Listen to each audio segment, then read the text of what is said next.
It is indeed autumn. Hello folks, Everchanger here, and welcome back to more Pokemon Blaze Black 2. Last time we ventured out into Route 16 and we discovered the mystery of the Lost Lorn Forest.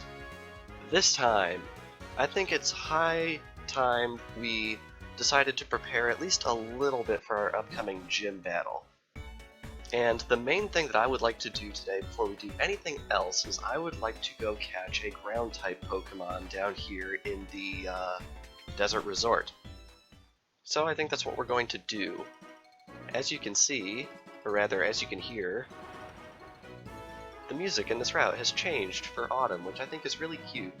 I think this is one of the only routes where on the official soundtrack to this game, they actually gave each seasonal theme its own different track. For every other route, they sort of combined spring and summer together into one track, so I think it's cool that they gave Route 4 its own treatment for each season.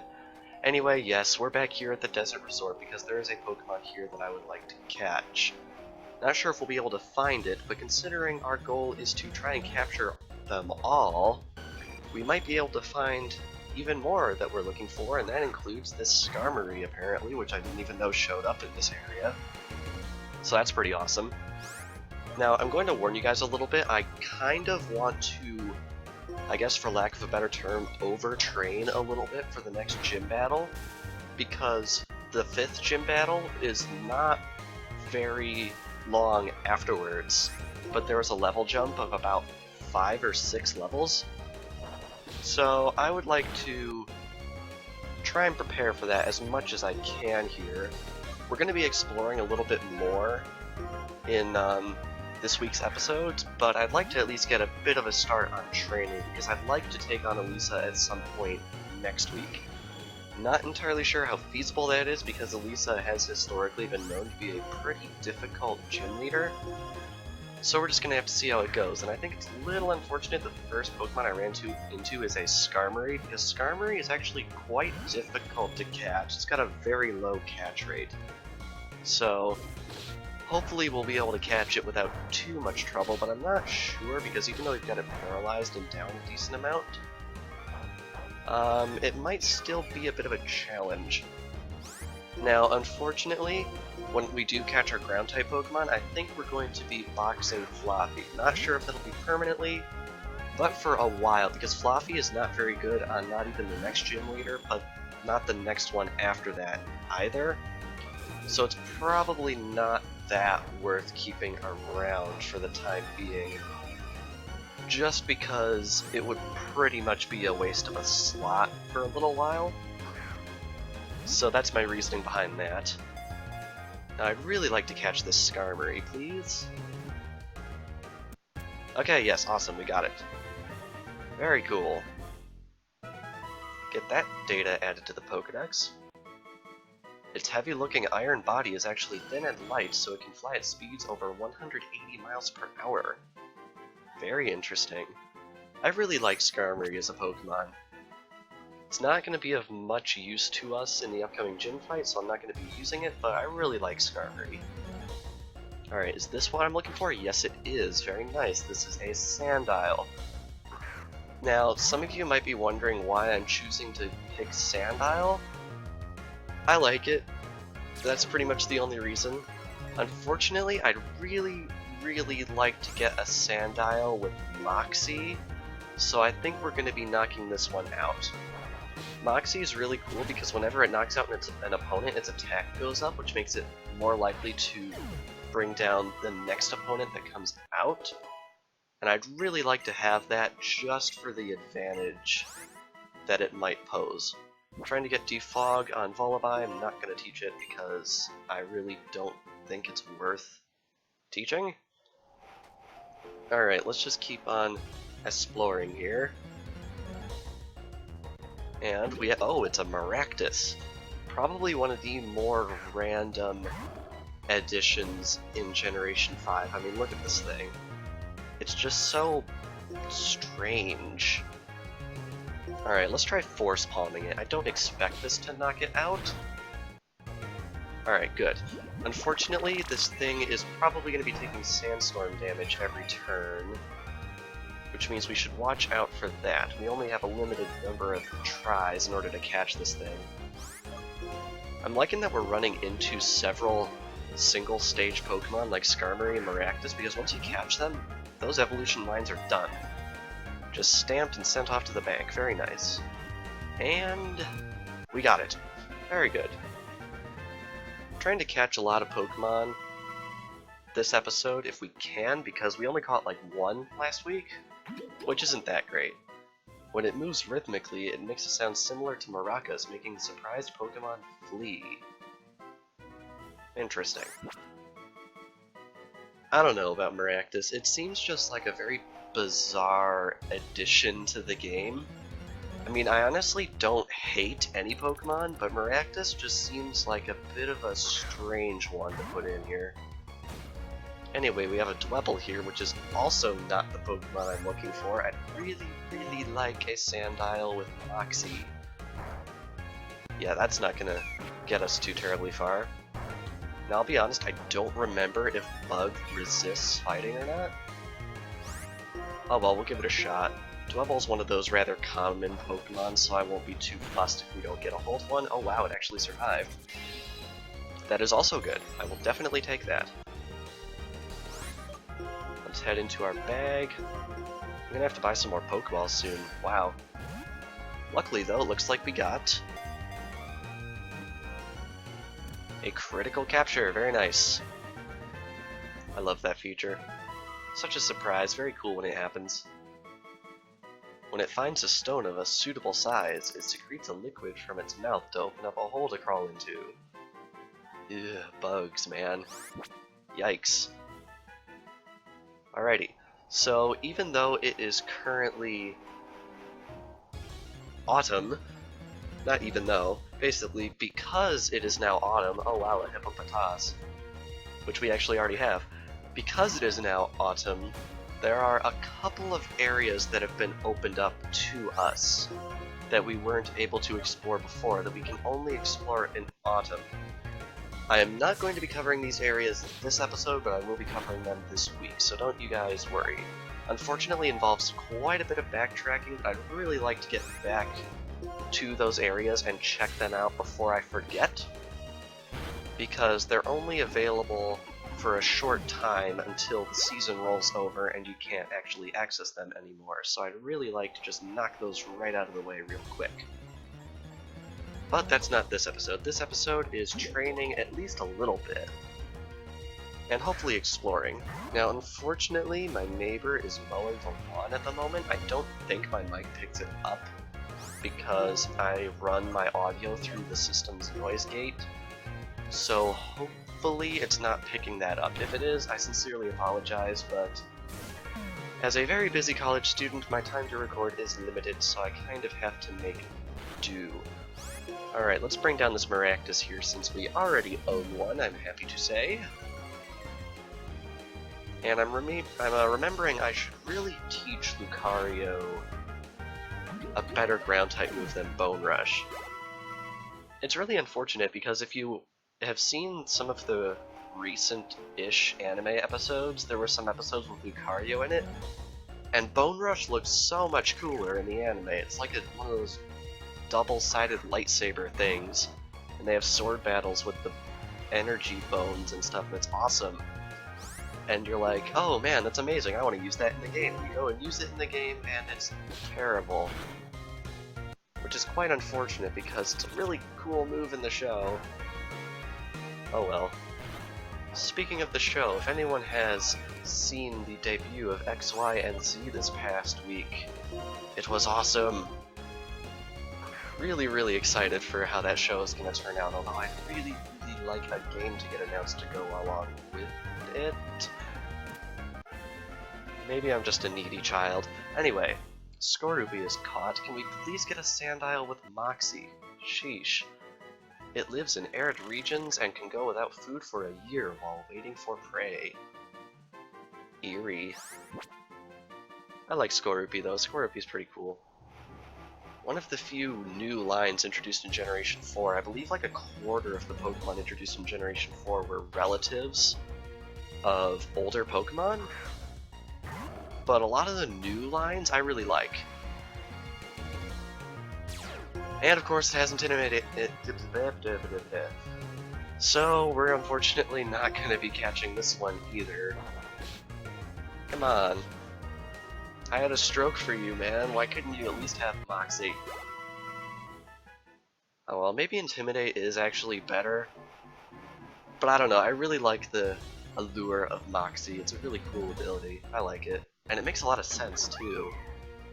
Alright, I believe we already have Darumaka. Is this episode just going to turn into a try and catch a Sandile episode? Because it actually might, which would be a little bit awkward. Alright, return. You know, in the anime, whenever trainers want to recall their Pokemon, they shout return, and they return to the Pokeball. So, what happens if you try and command your Pokemon to use return? I feel like there could be some lapses in communication there.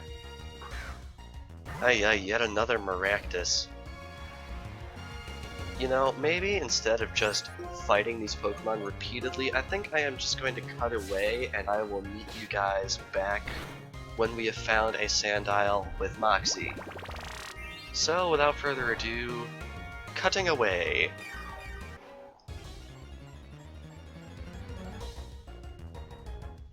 Whoa! This is definitely new. This is a Sigilif.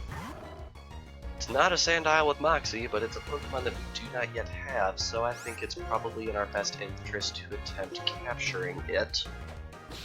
Now, Sigilif is a really... oh crap, it has Whirlwind. Oh, that sucks. If it gets off Whirlwind, we're pretty much done here. Do we have any Great Balls or anything? No. Well, this has the potential to be an epic fail. Let's try another quick attack and then we'll chuck a Pokeball at it. Please don't use Whirlwind. Okay, good. Air Cutter. That's not nearly as threatening. Alright. Now I think we're probably set to capture this thing. Now, Sigilif is a really bizarre looking Pokemon. I didn't look at it. It looks like if there was such a thing as a Mega Evolution for Unknown, I feel like it would look sort of like this. I mean, look at it. It's so bizarre. Ah well. Anyway, it looks like we only have about 2 more turns to catch this thing because unfortunately it is not resistant to sandstorms. Aha, we got a critical capture, second one this episode, very nice. Will it succeed? Yes. Awesome, very good. Yet another single stage Pokemon that we can check off the list, very good. The guardians of an ancient city, they always fly the same route while keeping watch for invaders. Very odd Pokemon, indeed. Anyway, let's see if I can actually get a hold of that Sandile with Moxie. Okay, this one doesn't have Intimidate, which means it has Moxie. Oh my word, I've been here for like 20 minutes. I swear, if this quick attack of all things brings it all the way down... Whew, okay, good. Man. Lucario got a level and Vullaby got a level before I actually got a hold of a wild encounter that had a Sandile with Moxie in it. Man, that took way longer than it needed to, my word. Okay, let's catch this thing. Sheesh. 1, 2, 3... Got it. Very good. Gotcha. Sandile was caught. Get that data added to the Pokedex right away. Sheesh. They live hidden under hot desert sands in order to keep their body temperature from dropping. Very interesting. Unfortunately, this one is not wearing sunglasses, but I have a feeling that won't make too much of a difference. Anyway, I'm going to go head back to the Pokemon Center in Nimbasa City and swap out Fluffy for that Sandile, so I will be right back. And it looks like we're set to receive a medal as well, which is pretty cool. It is the Battle Veteran Medal. Oh, come on, dude. Man, that's just rough. I had to do so many battles to get a hold of that Sandile. Ay. Anyway, let's head over into here. I always get Start and Select mixed up in here. Select is what I want. Alright, let's grab this Sandile right here. And let's swap it out with Fluffy, are you holding anything? You're holding the Quick Claw. Can I move that? Yes. Let's remove that. Alright, let's exit out here, and I am going to give the experience share over to Sandile, since it is evidently the far and away lowest level member of our team. Let's plunk that right over there, and I think we're going to give Houndoom that Quick Claw. Or is it? It's down here, alright. And, well actually, you know what? What item do you have? I didn't mean to do that. Alright, let's just undo that. Okay, Victini has the charcoal. Okay, I think what I want to do is, since we have that other experience share, I'm going to try equipping both, just to see how it looks. Just to see how it distributes the experience, because we have it, might as well give it a shot. And I'm curious, what do these ores have as sprites? Oh, they're like recolored Nevermelt ice. That's interesting. They actually designed their own sprites for this. That's really cool. Alright, what are we gonna give Vullaby to hold? Wide lens, sure, just to have it. Alright, now that we have done that, that wasn't intended to be a big chunk of this episode, but apparently it was, because I've been recording for like a half hour at this point. What I actually want to do is check out these sports courts, because they're one of the few things that we haven't yet explored in the region, and I'd really like to get a look inside of them. Tennis players are practicing in small court now. People can watch them practicing. Very interesting. If you head up this way, this is where people can spectate these sports, which is pretty cool. Is there anything around here for us? I don't think there is. So, anyway, as they mentioned, the players are now practicing. When there is not a game going on, there are games every so often during the day. When there's not a game going on, you can head on inside and battle some of the trainers in here, which we are definitely going to want to do. An elegant smasher has an elegant battle. We want to fight everyone in here, mainly because I want to show off this feature, but also because I think I could use some experience, because all of these trainers will rebattle you every time they cycle through, which is really awesome. Probably not going to be my main way of training in the future, because once you fight them, you have to wait a few hours for the trainers to cycle through, but it's a really cool thing that they decided to throw in here as a bit of a bone for players. Distribute that experience, not too terribly much, unfortunately. But the nice thing is, these trainers will give you items, perhaps, if you beat them. I don't think all of the trainers will, but some of them will.